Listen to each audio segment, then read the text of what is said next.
Most people think ribs on the grill have to be cooked one of two ways, either completely indirect or fully direct. And while both can work, each method comes with trade-offs. Indirect ribs give you tenderness but sometimes lack punch, and direct ribs bring flavor but risk burning or drying out. But what if we could combine the best of both worlds? What if there was a way to keep the tenderness of indirect grilling while still getting that unmistakable smoky flavor you can only get when drippings hit the coals? That's the secret behind the drip coals method, and today I'm going to show you exactly how it works.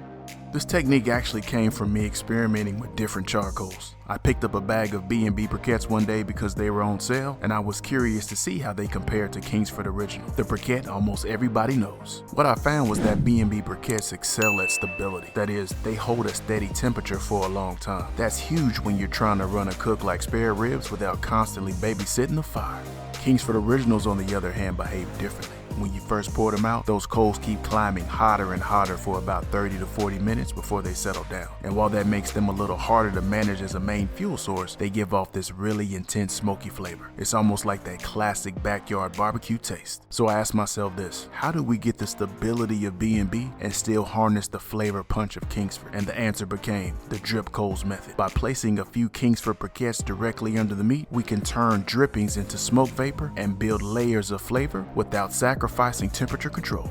When it comes to rib prep, I like to keep things simple. Start by rinsing the ribs, patting them dry, and removing the membrane on the back. In my experience, that membrane can block seasoning from penetrating and could affect the texture of our ribs. I know there are a lot of different opinions out there on whether or not to remove the membrane. My suggestion for you is to experiment and find out what method works best for you. For these ribs, we're not doing much trimming. Sometimes people cut spare ribs down into what's called St. Louis style before cooking, but I like to wait until after. Once they're done and tender, I'll show you how to trim and slice them up so you won't even know the difference. The night before, we dry brine these ribs with some sea salt. Dry brining is going to help us start building flavor from the inside out. After the overnight dry brine, let's wipe off any residual moisture and apply a light coat of extra virgin olive oil. This is going to help our rub stick, add a subtle richness of flavor, and will also help promote good bark development. For the rub, we're going with a custom blend: finely ground black pepper, granulated garlic, granulated onion, and just a touch of accent flavor enhancer. It's simple but effective, and the key here is that we're not hiding behind the rub. The grilling flavor pyramid framework I teach starts with seasoning as the foundation. However, if we overload seasoning here, we could actually cover up the unique smoke profile that our drip coals will provide. We want the fire and the drip coals to be the star of today's show. If you want a more detailed explanation of my grilling flavor pyramid framework or the detailed recipe breakdown for this rub to include the amounts and the ratios, check out the link in the description for both. The foundation of this cook is how we set up the fire. Our primary heat source is B&B briquettes. They give us that steady burn we need for a rib cook that might run several hours. Next, let's add 6 briquettes under each slab, 3 B&B briquettes and 3 Kingsford Original briquettes. We'll call these our drip coals. Their whole purpose is to vaporize fat and juice drippings as the ribs cook. That vapor travels back up into the meat, layering on flavor you just can't replicate with pure indirect grilling. The important thing here is moderation. You don't want too many coals under the meat or you'll risk burning. Think of these briquettes as a flavor accent, not as your main fire. They're strategically placed to maximize smoke flavor without overpowering the cook. We're lighting our coals today using a chimney starter. Let's first add a layer of B&B to the bottom, then place 6 Kingsford Originals in the middle and top it off with more B&B. That way everything lights evenly and we get both stability and flavor working right from the start. Now, the reason we're only using one chimney full of charcoal here is temperature control. What I teach in my fire balance system is simple. Law number 1 is don't overload your grill with charcoal. Use the right amount of fuel for your grill and your specific cook so you land in the temperature zone you need. For today's cook, we're targeting a 250 to 300 degrees Fahrenheit at grate level temperature. One chimney should get us there without overshooting. If you want more help with estimating charcoal amounts for your own setup, check out the charcoal control pack. I'll drop a link to all my grilling educational resources down in the description. Our coals are ready to pour, so let's set up our grill. We've got our drip coals positioned under each slab, and our B&B coals are set up in zone number 1, opposite our exhaust vent. We've got our grates cleaned and lubricated, so let's get our ribs on. We're going bone side down for the first portion of this cook, and let's place the meatier and thicker ends of each slab closest to the fire. Before we close the lid, let's add a couple of chunks of hickory. This is where having knowledge about the flavor intensity of different hardwoods is important. Compared to fruit woods like apple and cherry, hickory is strong, and the drip coals are already adding a lot more smoke character to our flavor. So a chunk or two is more than enough to add depth without overwhelming overwhelming the ribs. We've got these ribs on the grill and everything is looking good. Our grill temperatures at grate level are starting to stabilize within our target temperature zone, and if we take a look at our smoke right now, we're burning nice and clean. The plan is to let these ribs cook for about an hour or so, and then we'll come back and check in. One thing I've learned over the years is that flavor isn't about gimmicks or shortcuts. It's not about flavored charcoal or some magic rub. Real barbecue flavor is built brick by brick, layer by layer. Think about what we've done so far. We started with salt, that's the foundation. We built on it with some seasoning that enhances but doesn't overwhelm. Then came smoke absorption from a combination of wood, lump charcoal, and briquettes. Then don't forget about our drip coals that will help provide additional flavor, plus promote browning and Maillard reactions that build flavor, color, and depth. If you think about it, each one of these is a layer in the pyramid of flavor. And here's the thing, you don't need tricks to get there. You just need the right fundamentals. That's why I believe in building flavor intentionally, step by step. In just a bit, we'll show you how to finish these ribs with glazing and sauce layers, the capstone that pulls everything together. It's been about an hour, so let's check in on our ribs. You can see the bark starting to form up nicely, it's firming up on the surface, and the color is beginning to deepen. That's exactly what we want at this stage. Now, I should mention today we're not wrapping these ribs. Wrapping is totally acceptable, and we've done videos where we show you how to wrap ribs in foil, or you can use butcher paper. But today, I want to show you how to achieve tender and flavorful ribs without wrapping. So it's important that we have patience and practice good fire management. Once the bark is set, I like to flip these ribs meat side down for about 30 minutes. This gives the meat more direct contact with heat, which adds extra color and builds another layer of flavor into the bark. It's not about rushing the cook, it's about adding texture and depth. At this point, we can also start looking for early signs of tenderness. You might see a little pullback on the bones or notice the slab starting to flex when lifted. These are all the things we'll keep checking as the cook goes on, building toward that ideal tenderness we're after.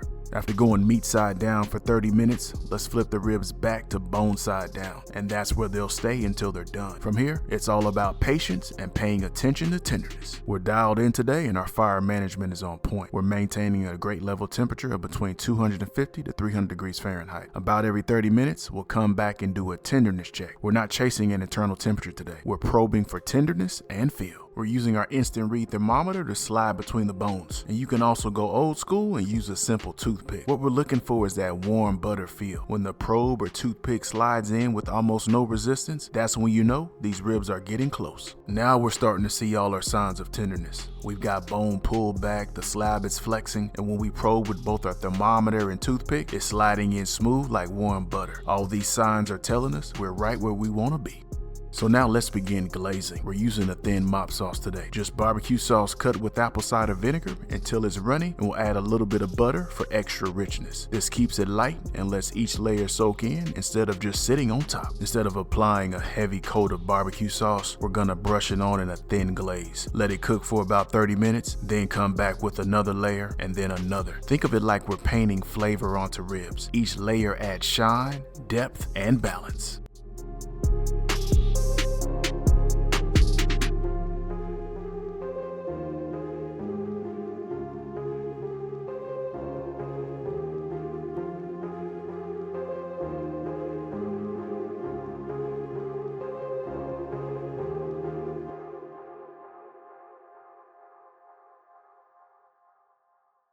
This is where all the pieces of the grilling flavor pyramid come together. We started with salt, then smoke, then the Maillard reaction on the bark, and now we're at the top of the pyramid, the finish. By the time the ribs are probing tender and glazed with multiple layers, we've built that perfect blend of texture, tenderness, and flavor. Our ribs are done and you can see that glaze locked in beautifully. Remember, we never wrap these ribs. We just let the fire, patience, and those drip coals carry us all the way through. We'll let them rest for about 10 minutes or so. With the glaze layered on, nothing sticking or pulling off. They look just as good on the counter here than they did on the grill. Once they've rested, let's flip them meat side down so we can see the bones clearly. On spare ribs, our first cut is trimming off that breastbone section. After that, let's slice evenly between the bones to separate each rib. And this is where the work pays off. The bark, the shine of the glaze, the visible smoke ring, you don't need to say much here, just look at them. Because our grilling game was locked in today and our fire management was on point, these ribs aren't chewy. Even though we didn't wrap them, we still hit that perfect tenderness. By pacing the cook and holding steady temperatures, we broke down that connective tissue naturally, while letting the bark form up just right. That's the balance you want. Bark, smoke, and tenderness working together. And you can see it in the clean bite marks. I don't have to struggle or chew through it. The meat pulls clean off the bone with every bite. And the flavor, man, let me tell you, these ribs are juicy, tender, smoky, with that perfect balance that comes from the drip coals and the glaze working together. This is flavor that's been built brick by brick, layer by layer. That's what makes the difference.